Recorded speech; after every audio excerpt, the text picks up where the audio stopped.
Hey everyone, I don't usually share personal stuff like this, but I really need some perspectives.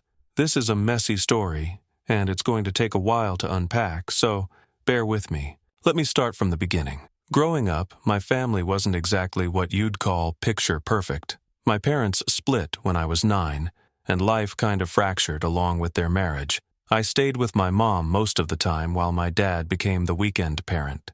And let me tell you, my dad was the kind of guy you could write motivational quotes about.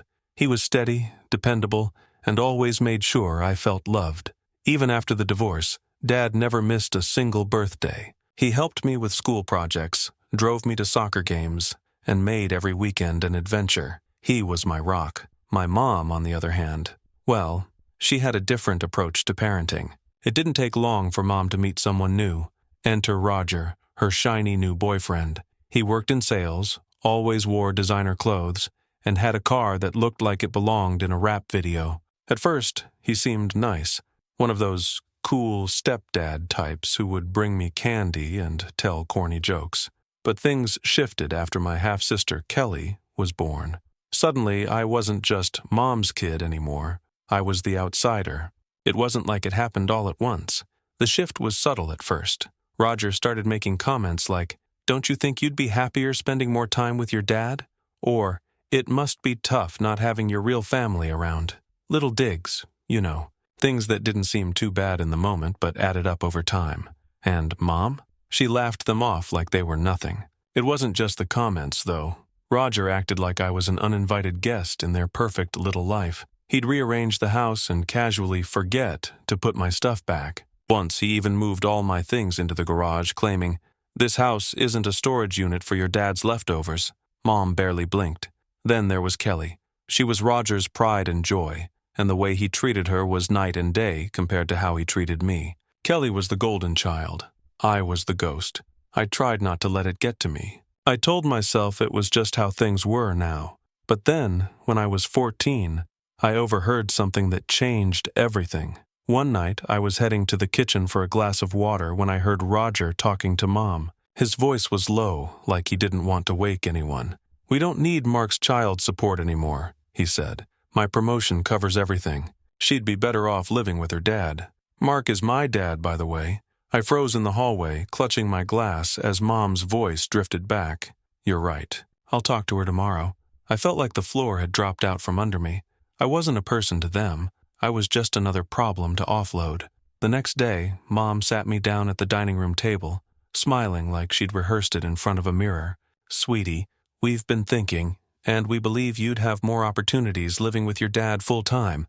It's what's best for you." Translation: we don't need you anymore. I packed my things and moved in with Dad that weekend. Looking back, it was probably the best thing that ever happened to me. Dad didn't just take me in. He made me feel like I belonged. He let me pick the bigger bedroom in his apartment, painted it my favorite color, and bought me new furniture. He didn't pry into why I was moving in or try to make me talk about it. He just said, "This is your home now." From that day forward, it was me and Dad against the world. When it came time for college, Dad was right there with me, helping with applications and financial aid forms. I tried to tell him I could take out loans, but he waved me off. "Your education is my responsibility," he said, like it wasn't even up for discussion. Because of him, I graduated debt-free with a solid job lined up. He was so proud, and honestly, I wouldn't have been able to do it without him. Fast forward a few years, and life was good.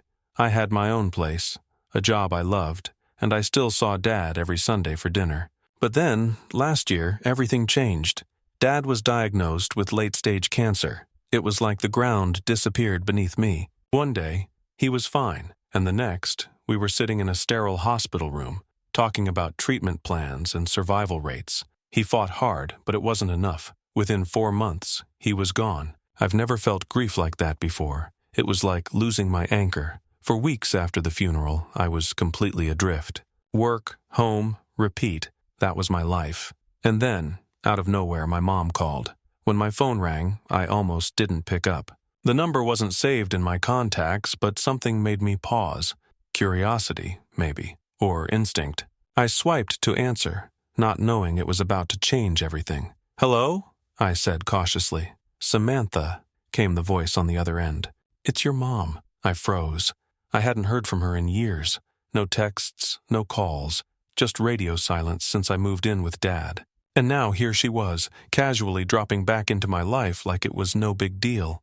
I just heard about your dad, she continued. I'm so sorry, honey. How are you holding up? How was I holding up? My dad had been gone for months, and now she wanted to know. Where was this concern when I was drowning in funeral arrangements and trying to figure out how to live without him? My throat tightened, but I forced myself to respond. I'm fine, I said flatly, keeping my voice steady. I've been thinking about you a lot, she said, her tone soft, almost pleading. I know I haven't been there like I should have, but I'd really like to see you. Maybe we could meet for coffee and talk. Part of me wanted to laugh. Coffee, after all this time? But there was another part of me, the part that missed having family, that wanted to say yes. Losing Dad had left a hole so big it felt impossible to fill. My friends were great, but they weren't family. And now, here was Mom, offering an olive branch. Okay, I said, surprising myself. When? We met at a little coffee shop downtown the next weekend. I showed up 10 minutes late on purpose, half hoping she'd bail. But there she was, sitting at a corner table, clutching a latte and looking nervous. Samantha, she said, standing to hug me as soon as I walked in. I stiffened, but let her. It was awkward, but I didn't pull away. It's good to see you, she said with a smile that didn't quite reach her eyes. Yeah, I mumbled, sliding into the chair across from her. The small talk started immediately. She asked about my job, my apartment, and even my hobbies like we were strangers catching up at a networking event. It was all surface level, nothing real. I played along, answering her questions with just enough detail to keep the conversation going. Finally, she sighed and looked down at her coffee cup. I've been thinking a lot about everything that happened, she said, her voice quieter now. I know I wasn't the best mom to you, and I made a lot of mistakes. No kidding, I thought, but I kept my face neutral. I want to make things right, she continued, looking up at me with watery eyes. I'd like us to start over, build a real relationship. I folded my arms. Why now? Why not 5 years ago? 10? She sighed. Because I was selfish, Samantha. I was wrapped up in my own life and didn't see what I was missing until... Her voice trailed off. Until what? I asked, my tone sharper than I intended.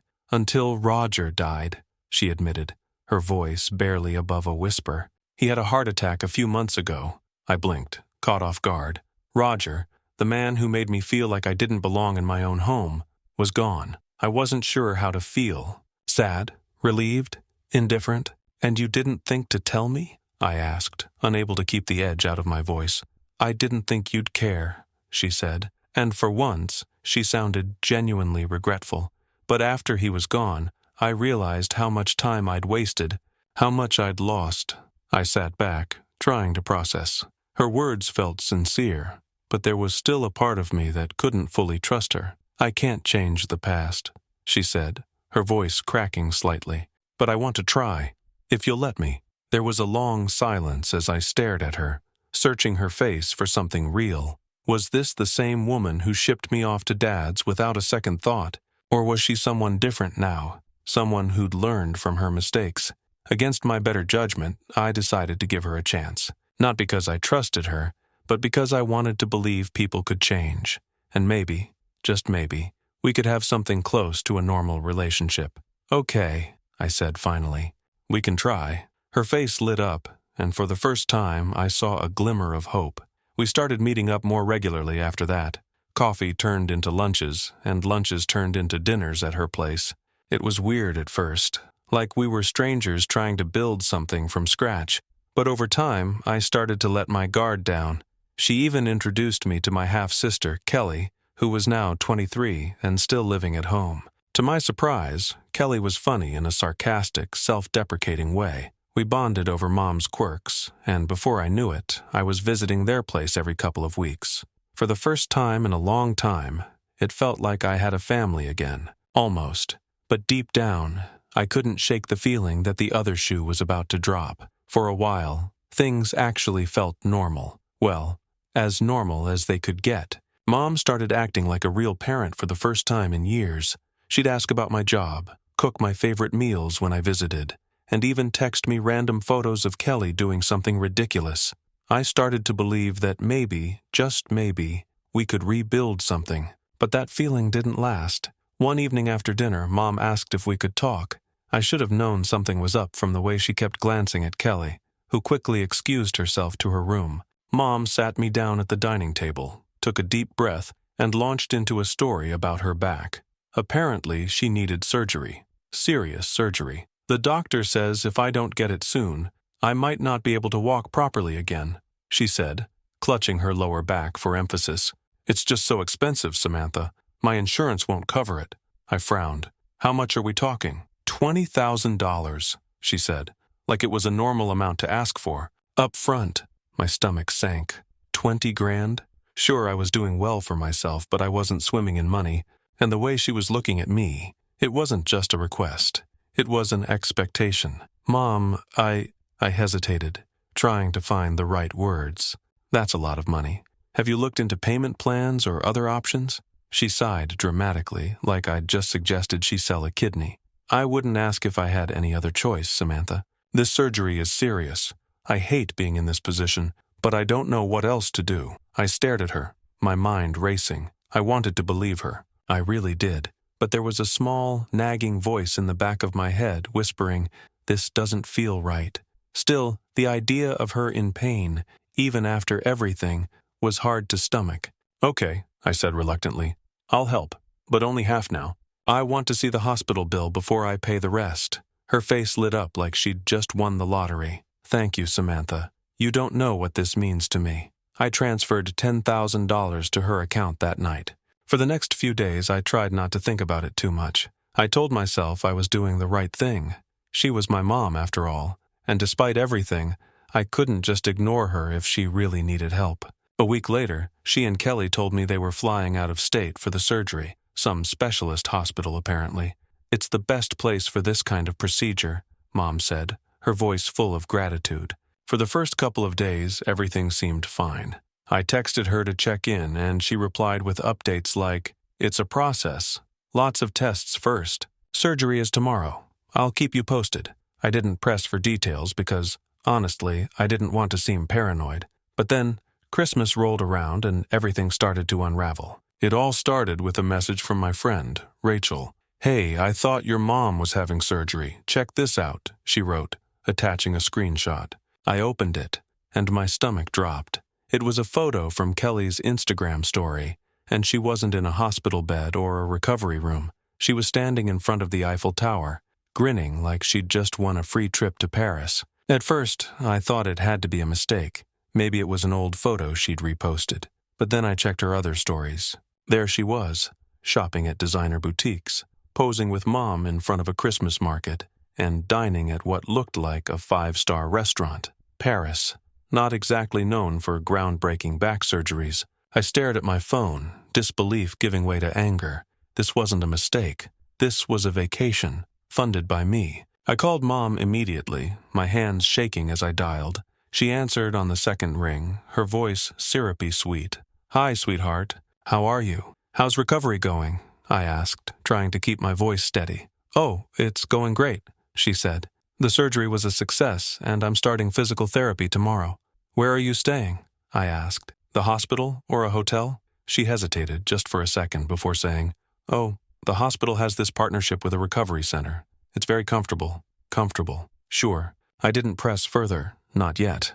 I needed more proof before I confronted her outright. Over the next few days, I kept playing along, texting her for updates while simultaneously watching Kelly's Instagram stories. The posts just got worse. There was Kelly flaunting a Louis Vuitton bag, Mom posing in front of a luxury villa, and even a group photo with my Aunt Linda and cousin Rachel, who I didn't even know were part of this whole thing. By New Year's Eve, I was done. I froze the account I'd set up for the second payment and sent Mom a single text.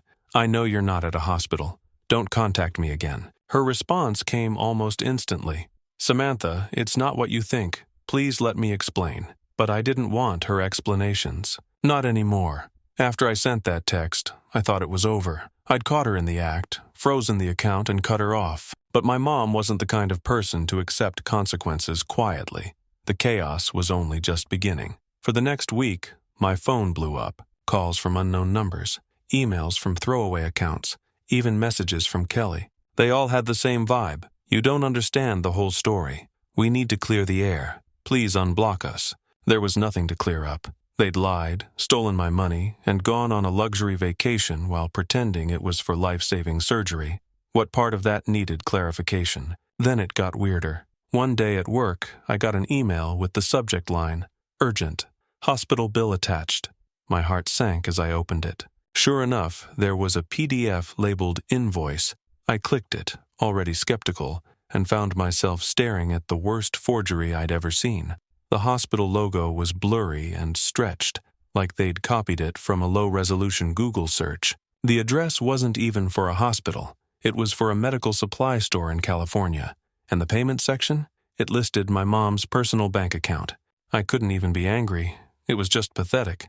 But I wasn't about to let it slide. I replied to the email with a single line. "Please have the hospital contact me directly for payment verification."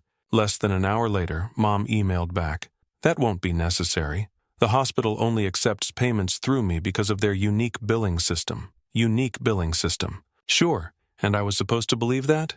I didn't reply. I was done engaging with her games. But Mom wasn't done with me. A few days later, my cousin Rachel called out of nowhere. "Hey, Samantha," she said, her voice overly casual. "How've you been?" I sighed. "What's up, Rachel?"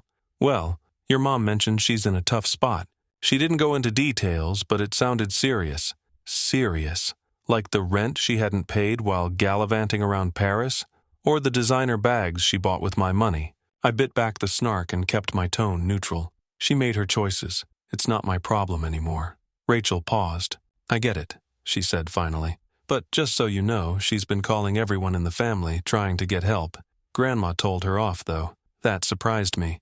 Grandma rarely got involved in family drama. Later that evening, I called her to confirm. She called me sobbing, Grandma said, going on about how unfair everything is and how nobody's helping her. "What did you say?" I asked, almost afraid to hear the answer. "I told her she made this mess and needs to clean it up herself," Grandma replied matter-of-factly. "You've done more than enough for her, Samantha. Don't let her guilt you into anything." For the first time in weeks, I felt a flicker of relief. At least someone in the family had my back. But Mom and Kelly weren't ready to give up. Kelly started posting cryptic things on social media, clearly aimed at me. One post showed her and Mom sitting on their luggage at an airport, looking sad and defeated. The caption read, "We trusted someone, and they abandoned us. Never again." I wanted so badly to post the receipts, the fake hospital bill, the Paris photos, the texts, but I knew it wasn't worth it. Engaging would only make me look like the villain in their pity parade. Then Rachel called again, barely able to contain her laughter. "You're not going to believe this," she said. "Kelly started a GoFundMe." "For what?" "To recover from being stranded abroad," she said, still giggling. "They're asking for $1,000. I burst out laughing. "Who's falling for that?" "Apparently not many people," Rachel said. She sent me the link, and I saw it had raised a grand total of $150. Most of the donations came from distant relatives who probably didn't know the full story. Eventually, reality started catching up with them. The villa they'd rented in Paris hadn't been paid in full, and the owner was threatening legal action. They had to sell most of the designer items they'd bought just to cover their debts. By the time they made it back home, things were falling apart. Kelly had lost her part-time job for staying away too long, and Mom was behind on rent. Then, to top it all off, I got a voicemail from their landlord. "Hi, Samantha. This is Mr. Taylor, your mother's landlord. She mentioned you might be able to clarify some things regarding her rent situation. Can you please call me back?" I called him, bracing myself for whatever nonsense she'd told him. "She said you promised to cover her rent while she was away for medical reasons," the landlord explained, sounding skeptical. "But it didn't add up, so I wanted to check with you." My blood boiled. "No, that's not true," I said. "She lied to me about needing surgery to get money for a trip to Paris. I had no idea she was behind on rent." "That's what I thought," he said. "Thanks for clearing it up." I hung up and called Mom immediately. For once, she actually answered. "Why is your landlord calling me about your rent?" I demanded. There was a pause. Then her voice shifted into her usual innocent act. "Oh, I just mentioned you because I thought maybe you could help explain my situation." "Explain your situation?" I snapped. You mean lie for you? You told him I promised to pay your rent? She sighed dramatically. I didn't know what else to do, Samantha. He's threatening to evict me. Maybe you should have thought about that before spending my money on a luxury vacation, I shot back. Her tone turned venomous. I can't believe you're being so selfish. After everything I've been through, you can't even help me out a little? I laughed bitterly. Selfish. You lied, stole from me, and tried to ruin my reputation. You're unbelievable. That's rich coming from you, she hissed. You've had everything handed to you, and now you're acting like you're better than us. I hung up. I was done arguing with her, but I wasn't done entirely. The next day, I called a lawyer. Story 2. I need to confess my mistakes, even though it's embarrassing. I'm 48, but this insanity began at 20. Previously, I believed I had it all figured out. Guess what? I didn't. I met Emily at 20 and she at 19. She was brilliant, humorous, and beautiful, and she liked me. We talked about the future like we had it all figured out. 2 years later, she conceived. I was scared and excited. Although we didn't want babies, I liked Emily. Our daughter Sarah's birth felt amazing. It didn't last. We moved home with my mom since I couldn't afford rent. I had a temporary job at her accounting firm. My dad died years earlier, leaving Mom and me. After Dad died, she was tough, operated her own business, and took care of me. Emily didn't like living with Mom, but I figured it was temporary. After a few years, things were good. I started programming when it was hot and made decent money. I had a nice job, wife, and gorgeous daughter by 25. Naturally, I believed marriage was next. I married at 25 and everything was perfect. Or so I thought. When I was 29, things went wrong. Emily's dad was crippled in a horrific tragedy. Her mother and he couldn't work. We had to help, but it got complex fast. Emily proposed her parents live here. They couldn't afford their rental. I told my mom they could stay with us temporarily. The decision appeared right at first. Family is family? However, their arrival caused tension. Jessica, Emily's sister, was often around, filling our small house. Emily started working part-time to help financially, making situations worse. I didn't mind, but her family dominated. I was paying bills, groceries, Sarah's school fees, and Emily's parents were living with us. I felt like I was carrying the planet. Emily then bombed me. She intended to purchase her parents a house with my grandmother's inheritance, her mother's name. She got defensive when I tried to explain how bizarre that seemed. We fought over money, her relatives, everything. I didn't know how to fix our developing distance. Then my mom stroked. It was scary. She lived but needed surgery. Emily pretended it was a hassle. Her dad's care would be too much for Mom to recover in our house, she said. What the hell? I wondered. That's my mom. Emily wanted me to employ 2 nurses, one for her dad and one for my mom. That was very expensive, especially with other bills. I advised Emily and Jessica to help her dad because they made good money. Things really fell apart then. 8-year-old Sarah started behaving out. I had no idea why she was harsh. I tried to talk, but she stopped. It hurt. I tried my hardest, but Emily and Sarah seemed to be leaving. A few years passed, worsening. Then Mom had another stroke and she failed. I was devastated by her loss. And Emily, she seemed cold and distant. Sarah skipped the funeral. I realized things were broken then. Emily's mom asked me to leave my house 2 months after Mom died. It seems I was too depressed. I was shocked. I reminded her of their lengthy Emily's dad grievance. We never asked them to leave, but suddenly they told me. Emily said nothing when I mentioned it, like my sentiments didn't matter. I realized something was seriously wrong then. I didn't love this Emily. My world was falling apart and I felt helpless. After the Emily's mom fight, I thought things would calm down. Maybe Emily and I can reconcile. No, they worsened rapidly. I was attempting to balance my career, house, Sarah, and marriage. I hardly spoke to Emily except about expenses. And Sarah, she was unique. She scarcely acknowledged me. It was like I didn't exist. When I cleaned the kitchen, I saw Sarah's phone on the counter. Snooping is wrong, but I was desperate. Her behavior seemed odd.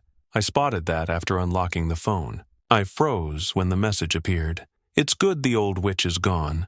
Now you can have the house to yourself. We can party on your birthday. I knew they'd ignored Mom, but Sarah was talking about her granny. More messages. Sarah and Josh insulted my mom and me. He's such a control freak. Good thing he's always working. Your mom deserves so much better than him. I was struck by lightning. Josh was no ordinary friend. Emily's boyfriend. Sarah knew Emily cheated on me. It was known and supported. I lost everything in that moment. My hands shook. It felt like a twisted nightmare. Emily needed confronting, but not in front of Sarah. I waited until Sarah was in her room later that night. I brought Emily into the kitchen and showed her the texts on the phone. Her face blanched. Then she yelled at me for spying. "You had no right to go through her private messages," yelled. I was shocked. "Are you more concerned about me looking at Sarah's phone than the fact that you're cheating on me? That you've been lying for years?" Then she broke down. She conceded, repeated, I'm sorry, but it didn't help. I wanted to yell and toss her out, but I told her to leave the kitchen. I needed room. I sat there for hours trying to find out what went wrong. How did I miss the signs? How long did this continue? The hardest aspect was that my daughter was involved. My raised girl betrayed me. The next morning, Emily and Sarah said nothing. We pretended nothing had occurred, but everything had changed. My patience ran out. I asked Emily to leave. Let her pack and go in 9 days. Rather than fight, she cried. I no longer cared about her weeping. I couldn't even look at Sarah. Every time I felt a gnawing anguish. I wanted to ask her why, but lacked the strength. That night, I barely slept. Lay there staring at the ceiling, contemplating the deception. I lost touch with my wife and daughter. There went my life, which I thought we'd built. A week later, I returned from work to find the house oddly quiet. Emily's stuff was gone. Clothing, personal items, everything. Should have been a relief, but bizarre. My phone buzzed. A text from Emily. She lived with her sister. She promised to discuss next steps. Divorce. Though expected, seeing it in writing hit me hard. After living in a fog, truth hit me in the gut. The divorce wasn't what hurt me. Sarah was still with me. Sarah didn't follow Emily out. I initially felt this was a chance to discuss and resolve problems. Was wrong. Little did Sarah notice me. It felt like she blamed me for everything. I confronted her one night. Why was she acting like my enemy? She opened her door after an eternity when I knocked. She said, "What?" coldly. I questioned her why she was aloof and supporting her mom when Emily cheated. "You don't get it." She crossed her arms. "You're never around, Dad. Mom was always here for me. You were too busy with work." I was shocked. I worked hard to support them, and she thought this? That I didn't care since I wasn't available 24/7? I explained, but she didn't listen. She kept saying her mom needed someone, and that Josh helped her more than I did. It cut to the heart. He wrecked my marriage, and my daughter defended him. "You're seriously defending him?" I shakily said. "He's the reason your mom and I are splitting up. He's the reason our family is falling apart." She shrugged. "Maybe if you were around more, Mom wouldn't have needed him." The end. No longer holding back. Needed him? She didn't need him, Sarah. She chose him. She chose to betray me, betray us. And you're okay with that? Sarah looked away, crying. "It's not that simple, Dad." Not knowing what to say, I stood there, recognizing our relationship was shattered. My little girl was gone. "I'm sorry," I murmured, unsure of my apology. She didn't reply. Closed the door in my face. A message greeted me the next morning. Sarah fled to Emily. No explanation or apologies. Just like that, she was gone. The following days were hazy. Then a lawyer called. Emily requested divorce. I consulted my lawyer friend Greg, who assisted me. Divorce was cruel. Emily wanted half of everything without denying the affair. Finally, we settled. Sarah stayed with Emily after receiving half the house and spousal support. I didn't fight custody. She seems to have picked sides. I contemplated everything in my empty house after the divorce. Everything was gone. Family, marriage, daughter. Just furniture and faded memories remained. Though it felt like the end, I knew it wasn't.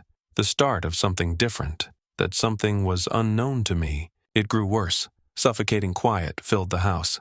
Sarah's SMS calling my mom the old witch tormented me. Then Emily's family called, smoothing things over, explaining how Emily was struggling with the split and how Sarah was stuck in the midst. Hannah, Emily's sister, visited me. She panicked, stating Emily wasn't psychologically healthy. She wasn't eating or sleeping. Sarah struggled. Emily needed help, and maybe I could. I stood there thinking, This isn't my problem anymore. I'm sorry, Hannah, I murmured, but I can't help her. She made her choices. She looked at me like I said the world was ending. But she's your wife, she said. Ex-wife, I corrected, and I've got nothing left to give. Her tears began. I felt horrible, but remorse wouldn't make me repeat that mess.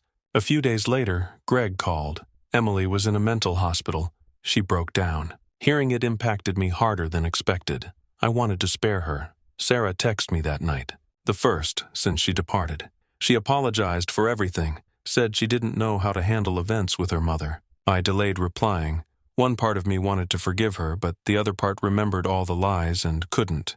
Next day, I texted back. I wished her mom got help and apologized for her situation, but I didn't talk about mending our relationship. I couldn't. Not yet.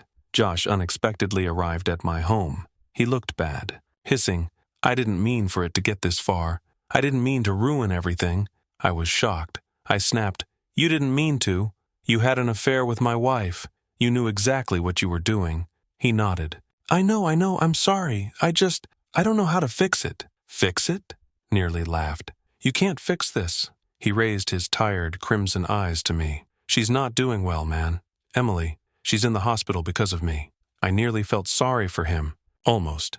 Then I remembered everything he'd done to me. "That's on you," I responded coldly. "You made this mess.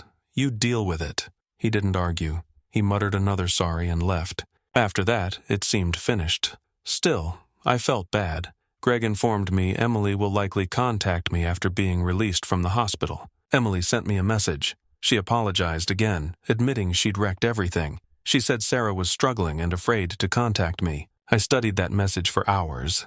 I almost deleted it, but then I thought of Sarah. She remained my child. I couldn't ignore her. I answered. I offered to meet Emily, but I didn't want to talk about the past. I wanted to discuss Sarah. Coffee shop meeting. Emily looked tired. Sadness replaced anger. "I'm sorry," she whispered. "I messed up. I messed up so bad." "Yes," I nodded. She described feeling lost, alone, and out of control with Josh. She didn't want me to think I wasn't enough, but it wasn't an excuse. It was about her emptiness. She mentioned Sarah. "She misses you," Emily remarked, tiredly looking at me. "She won't admit it, but she does. She's just scared." I asked, "Scared of what?" "She's scared because she knows she messed up, too. She feels like she betrayed you, and she doesn't know how to fix it." Not knowing what to say, it stung, but made sense. "I don't hate her, you know," I concluded. I don't know how to talk to her anymore." Emily nods. "Maybe just start with that. Tell her you don't hate her." I then contacted Sarah. I told her I didn't hate her, loved her, and wanted to chat when she was ready. A few hours later, she replied. She apologized and missed me. She worried I wouldn't want her anymore. It hit me hard. Lunch was agreed upon. Looking at her made my heart feel in my throat. She smiled at me despite her nervousness. This timid smile reminded me of her childhood. We talked for hours, about everything, not just what happened. She talked about school, friends, and Emily's collapse. I realized I'd missed so much living in rage. After lunch, we weren't fixed, but we felt like we were finally on track. Emily struggles. She's rebuilding her life. I hope she finds serenity. I no longer hate her. I suppose life doesn't always go as planned. You handle it. Gather the bits and construct something. We're all limited to that.